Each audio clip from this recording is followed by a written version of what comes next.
Computer, initialize holosuite. Hello everyone, and a warm welcome back to the Sci-Fi Feminist podcast. Today I'm going to do a very special episode about the Black Widow movie that just recently came out. I'll be talking about some of the main themes in the film, how the film deals with the issue of women and how the film treats women, and also how some of the female characters are represented in general. So I hope you look forward to today's episode and to a very interesting discussion. So without further ado, let's get into today's discussion of the Black Widow.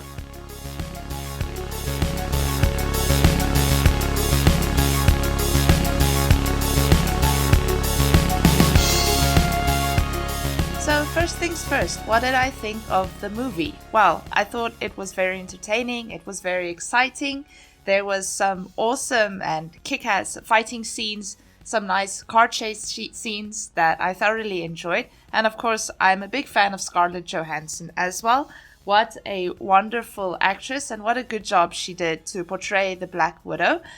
I have been a fan of the Black Widow for quite some time. She was always one of my favorite Avengers, and especially one of my favorite female Avengers. And I was, of course, devastated when that thing happened in Endgame. I'm sure everyone has watched Endgame by this point, but she kind of sacrifices herself in Endgame and she dies. And I cried a lot during that scene. So I was so happy that a few years later then they decided to release the Black Widow movie, which is the topic of today's discussion. So let's first look about some of the main themes that are explored in the movie. For me, probably the biggest theme that stood out is the control of the female body. So of course this podcast is full of spoilers, so I'm not even going to mark the spoilers because there are so many spoilers. But basically the synopsis is that there is this man in power, and usually we see that it's a white older male. I recently wrote a blog post about the X-Files, in which I also noted that many of the people in power are old white men. So we see that same thing in Black Widow. And what he has done is he kind of uses some mind control technique to control the Black Widows, which is basically an army of female assassins. So he would kind of adopt the girls or steal them from their parents when they're very young, and then he trains them and they become a Black Widow, which is an assassin. And of course, Natasha Romanoff, or the Black Widow, she was also one of them, but she managed to escape earlier when she joined the Avengers. But then the movie starts where her little sister, obviously not her biological sister, but an adopted sister that also went through this assassins program, where there is this, what can I call it? This kind of serum or powder that when they inhale it, their mind control is broken. So they are no longer controlled by this guy. So she realizes that there's a mind control happening, and so she contacts the Black Widow, and then they take the guy down together. So that is the main synopsis of the film. So one thing that really stood out for me is the control of the female body and also the control of female sexuality. Now, I know radical feminism, it's long gone, or I wouldn't say long gone, but it was more a 1970s thing. But basically, I found a lot of parallels between what radical feminists argued, what they wanted for women in terms of reproductive rights, women's control over their own bodies, and also an article that I read about Alien, the Alien films. Of course, I'm a big sci-fi fan, so I will be talking about some other sci-fi franchises, as you have noticed. Up to now, listening to the podcast episodes, I always tend to go back to Ellen Ripley or Captain Janeway or Sarah Connor, because they were really these, I think, the archetypes for female heroism that we see today. But control over the female body was very much a radical feminist issue. So radical feminists in the 70s, they argued for women to have reproductive rights and also technology to control their reproduction. So a bit of feminist history. In the 1960s, there was a lot of housewives and they would have like 4 children by the age of like 23 or 25, which is basically, I'm 27 now. So that's like me having 5 children by now, which is absolutely unimaginable. So this became a feminist issue in the 60s. Women didn't really have contraceptives and there were not really rights over women's bodies. Regarding abortion too, that was completely illegal and a big taboo. And if you've watched Mrs. America, you will see that actually they had to do it like in back alleys and illegal abortions. And obviously it's sometimes very dangerous abortions too. So the control over women's bodies is a very pertinent issue for 1970s feminism. And I think still for feminism, if we look at the whole Free Britney thing, there is still a lot of debates about, the control that women have over their own bodies, over their own destinies, over their own reproductive capacities. Obviously, the situation has improved quite a lot, but there's many instances where, or many geographical locations where some women still get forced sterilization, all these types of things. Abortion is still an issue. So, it's definitely far from being resolved. And I think that this film actually very pertinently addressed some of these issues. So, like I mentioned, I'm just briefly going to mention this, but if you've watched the Alien films, one theorist, I forgot their names, but they argued that basically the Alien films is the story of how Ellen Ripley takes control over her own reproduction and her own body. So in the third Alien, she kind of becomes... so if we look at Aliens, before I go on to Alien 3, the second Alien movie in Aliens, there's this one scene where this, again, a white male, tries to forcibly impregnate Ripley with a xenomorph so that he can sneak it into her body back to Earth, like without going into quarantine. So that's the first instance where we see forced reproduction, forced upon Ripley, even though it's not reproduction of a child, but an alien.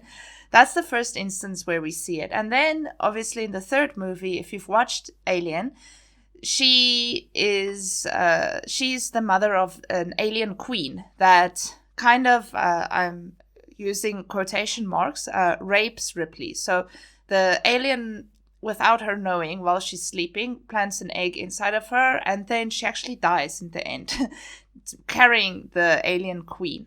And then in Alien Resurrection, the fourth Alien movie, she is resurrected, and then once again, white male scientists, they force her to be the host or the womb for the alien queen that they made through science. So if you haven't watched Alien, then ignore all of this. But what I'm getting at, the point that I want to make, is that the women's reproduction and the control of women's bodies, this has been an issue that has been addressed not only in 1970s feminism, but also in science fiction of that time, 20th century science fiction, and what we see now again in 21st century science fiction being addressed once again. So then moving on to the Black Widow, how do these kind of issues manifest in the Black Widow movie? Well, as we find out at some point in the movie, I just love Tom Hopper. I didn't know he's in the movie, but when I saw him, I was like, hey, very fun, very cool actor. And his role in the movie is quite fun too. He's this like real dad, such a dad. And he's also very kind of, I don't know, a bit obnoxious. Or maybe that's not the right word. I don't want to say like acting dumb, but he's more like a brute. He's portrayed more for his physical strength and his, tact. He's not very tactful. So when the Black Widow and her sister rescue him, and they are a bit moody when they meet him, because obviously there's some tension because he kind of abandoned them. He asked them, oh, is it that time of the month? Like, oh, are you on your period? Is that why you're moody? And, that is such a sexist thing to say. And men always say that when women, or they seem to be emotional about something, even though they're not. Men say, oh, are you on your period? Is it your special time? Is that why you're being moody? And then they really hit him back. They're like, oh, no, we don't have ovaries. We don't have wombs. We had forced hysterectomies when we were like teenagers, because we became assassins. So we don't have any reproductive organs. The Russians took it out of us. And they're kind of, because he also worked for that organization. And I don't know if he's completely ignorant of this, but they're like, no, we're not being emotional because of that. You ripped out our wombs, so we can't have children. We don't have periods. So, and then he gets grossed out and he's like, oh no, stop talking about that. And she's like, oh, damn, I was just going to get to the fallopian tubes. So I found that conversation quite interesting because it reveals a lot about, maybe in contrast to Ripley, that is forced to carry children, or even though to carry aliens, how reproduction is kind of forced on her. Reproduction has been forcibly taken away from these female assassins, from the Black Widow and from her sister. So that's the first instance where this theme of the control of the female body really stood out for me.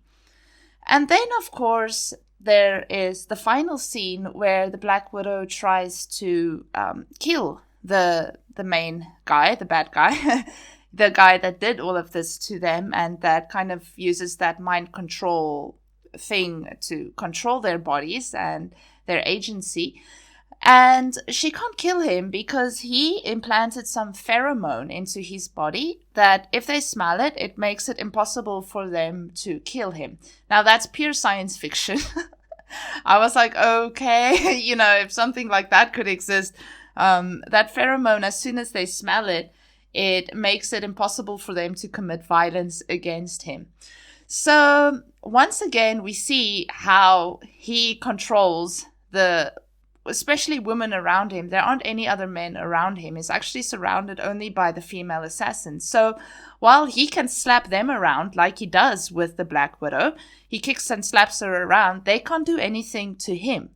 So once again, we see that control, that male control over the female body, quite literally, actually. But what I then liked is how the Black Widow takes back this control. So to explain, apparently there's a nerve in your head that links to your sense of smell. So if you sever that nerve, then that pheromone doesn't affect you. So while he's kind of slapping her around, she keeps taunting him and he keeps punching her and kicking him. And that always makes me a bit uncomfortable in a movie because violence against women is such a big issue. And then we have this man slapping the Black Widow around. I didn't like that. But then later you realize that she was doing that on purpose so that he can hit her hard enough on her head so that pheromone or that nerve snaps, so that she's not affected by that pheromone. And then later, she actually does it herself because he didn't slap her hard enough. So she kind of bangs her head against the table, and then that pheromone stops affecting her, and then finally she can actually kill him. So she quite literally takes control over her own body again. And when I got towards the end of the movie, I felt like, oh wow, the Black Widow in this movie, she's portrayed as the savior of women because she basically goes up there with her sister and they liberate all of these other widows, all of the other female assassins from the mind control that this guy has on them. So in a very nice scene towards the end, they do a whole, the Black Widow, they have that face thing that makes your appearance look different. It's some Avengers technology. I think it was in one of the earlier Avengers movies too, where it's like a very high-tech mask. So then she pretends to be her adoptive mother, and her adoptive mother pretends to be her. So that's how she kind of sneaks into the facility. So I really enjoyed that. I always love it when cross-dressing and when people do like identity swap, like, because I never expected, because I'm so gullible. It's like I can never predict these things in movies. So I'm like, what? Oh my goodness, was that Black Widow all the time? It's very cool. So in a very elaborate plot, they managed to free all of the other women. And then what I really loved is that then they help each other.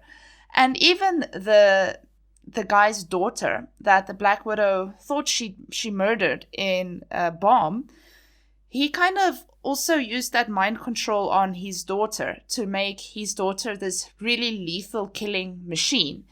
And she also frees his daughter from the mind control. And in the end, even though that daughter under his control is continually trying to kill the Black Widow.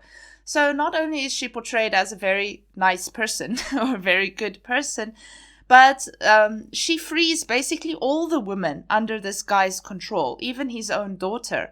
She frees all of them. And at some point she says, you're free now. You can do whatever you want to do. You're not under his control anymore. And of course, I might be reading too much into this, but that is when we study representation, that's kind of what you do. But I really felt like this movie was a very implicit critique on women being controlled by patriarchy. Obviously it does it quite literally. It portrays this control quite literally and women's freedom quite literally, like literal mind control. But I think in a deeper level, this movie, in terms of how it represents women, not only literally, but in terms of their body types, the type of outfits we see them, they are very much, I think, well, maybe it's premature to say liberated or completely freed from patriarchy, but the film really makes a very sincere attempt to free these women from maybe patriarchal expectations of beauty, body ideals, all those types of things. So with that said, let me then move on to the next topic, which is representation.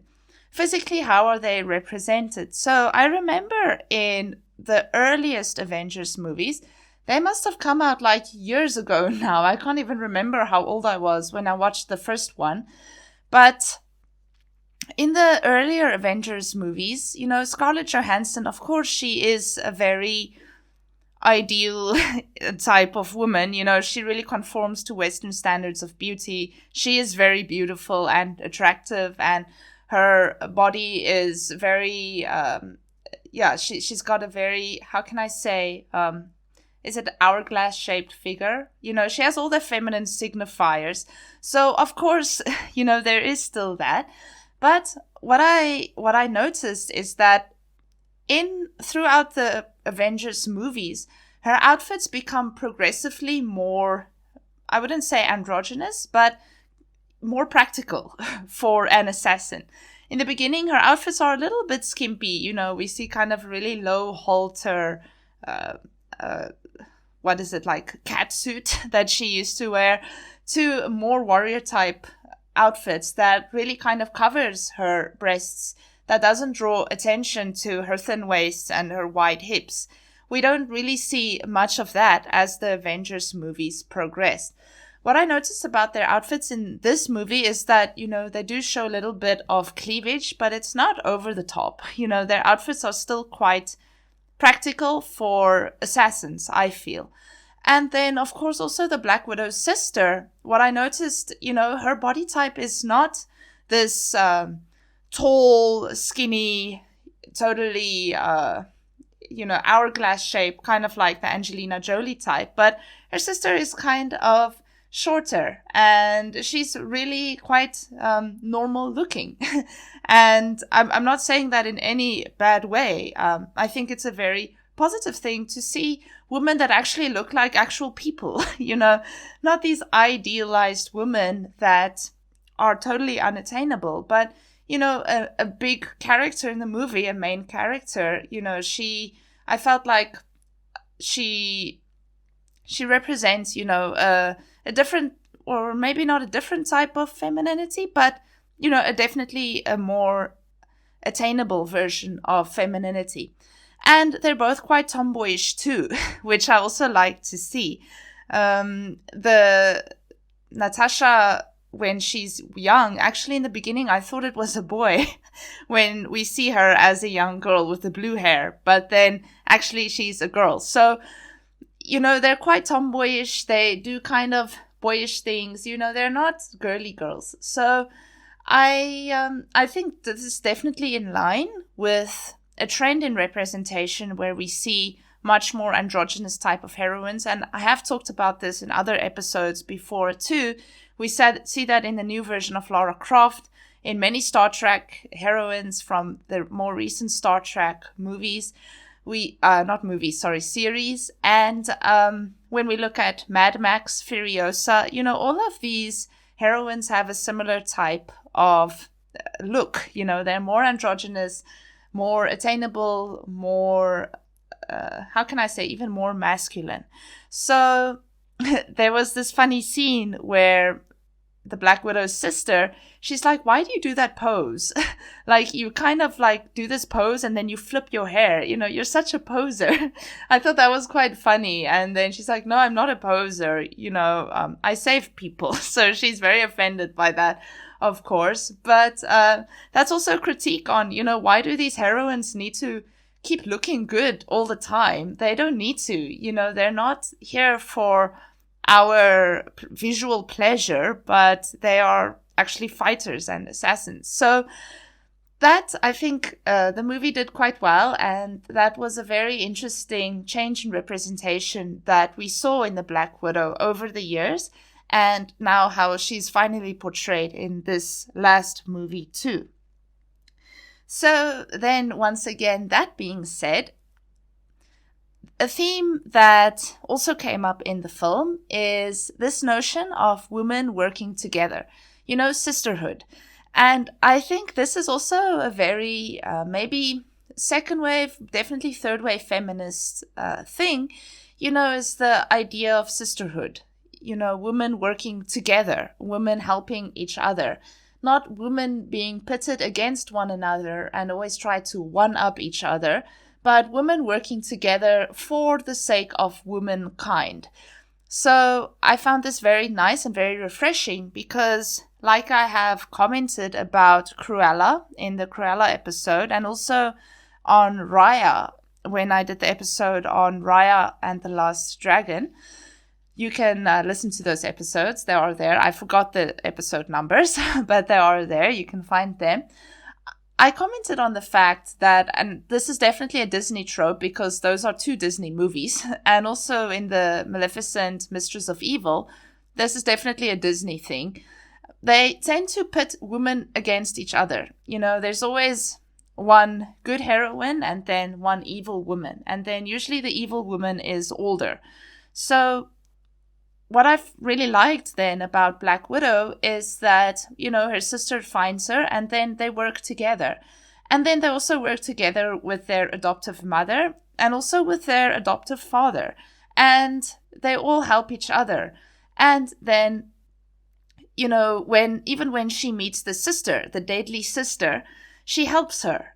And then they help all the other women. So I really felt this very strong sense of sisterhood in the film, and that these women aren't jealous of each other or trying to be better than one another or anything like that, but they're just sincerely trying to help each other to make it better for all other women in the world and for all the other Black Widows that have been unfortunate enough to be taken into this program that makes them into assassins and then being influenced by this mind control.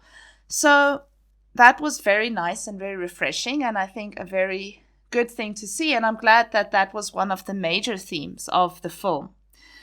Then, of course, there is Natasha's mother, the adoptive mother.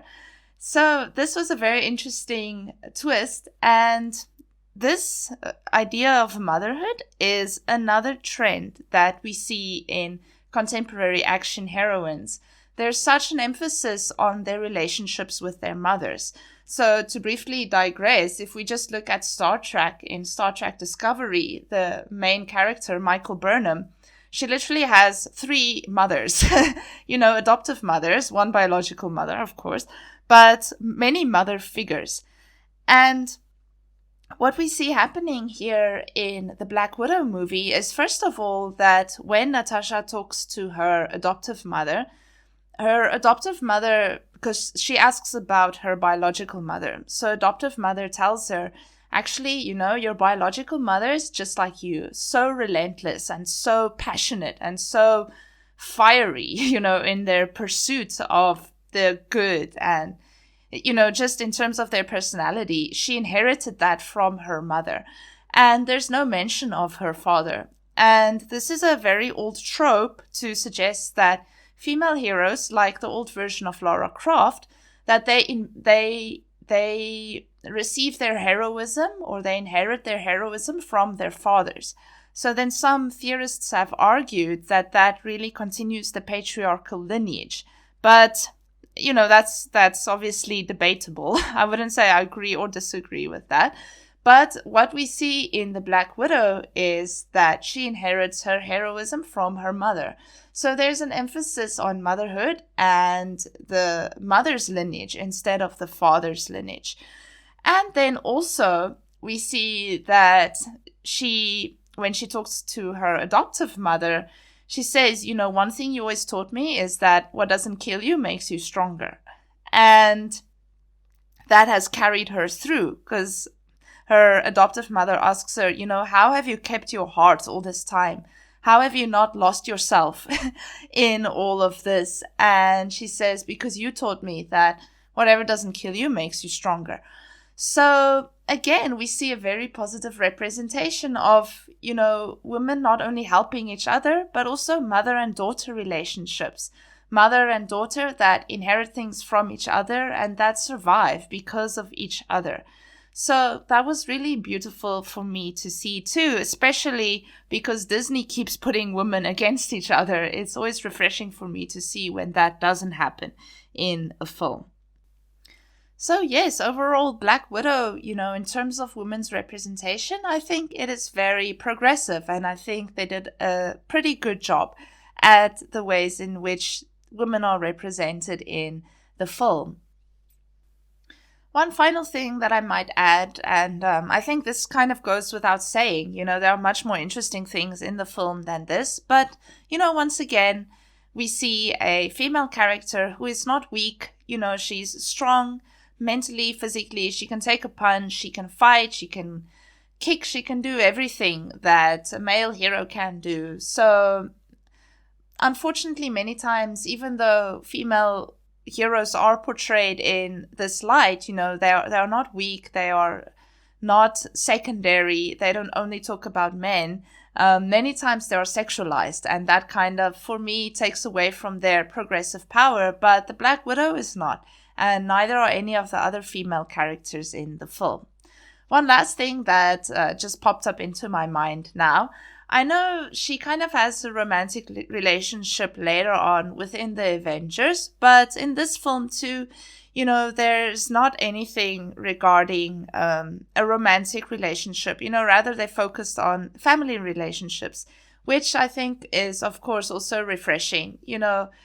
I really think maybe the producers knew that, or know that our audiences are becoming too smart for this age-old trope of, the female hero having, falling in love with someone. There's no love story, which I liked. It focused on the important things, which is freeing the woman and reconciling their dysfunctional adoptive family. So, yes, I think those are my final thoughts on the film. I would be interested to hear your thoughts on the film.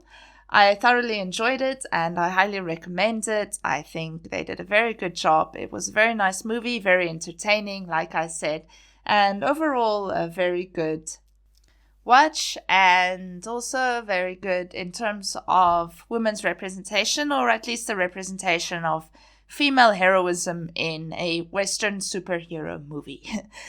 Right, so maybe should we call this admin? I have resurrected my blog, so if you would like to read up more about these characters, then head over there to my blog. I plan to write a feminist review of the movie. I'm gonna start doing reviews on my YouTube channel as well, comic book reviews, because I finally have the time to do so. So look forward to those. You can subscribe to my YouTube channel, subscribe on Spotify. I'm also on Patreon and all those types of sites, and also on the blog, of course. So yeah, please subscribe. Thank you so much for listening, as always. And I look forward to the next episode for next week. I hope you enjoy the Black Widow movie as much as I did. And I hope you enjoyed listening to this episode as much as I enjoyed making it. Thank you so much for listening once again, everyone. And then this is the Sci-Fi Feminist signing off until next week. Bye-bye. This show is brought to you by Holosuite Media. Computer, list other available Holosuite Media programs. Loading Holosuite Preview Program 4, Beyond Farpoint, a Star Trek The Next Generation podcast.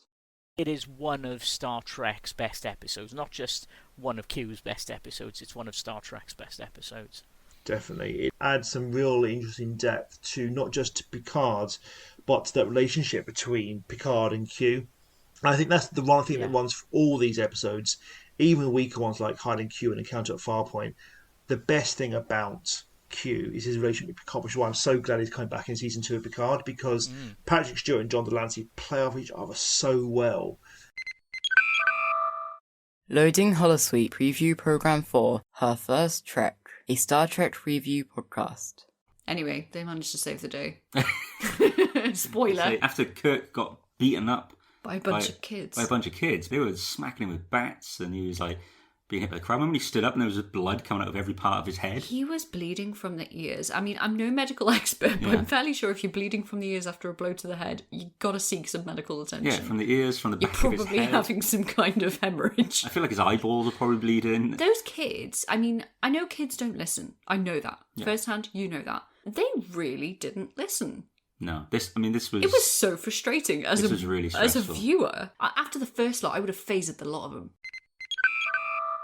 Computer, deactivate Holosuite.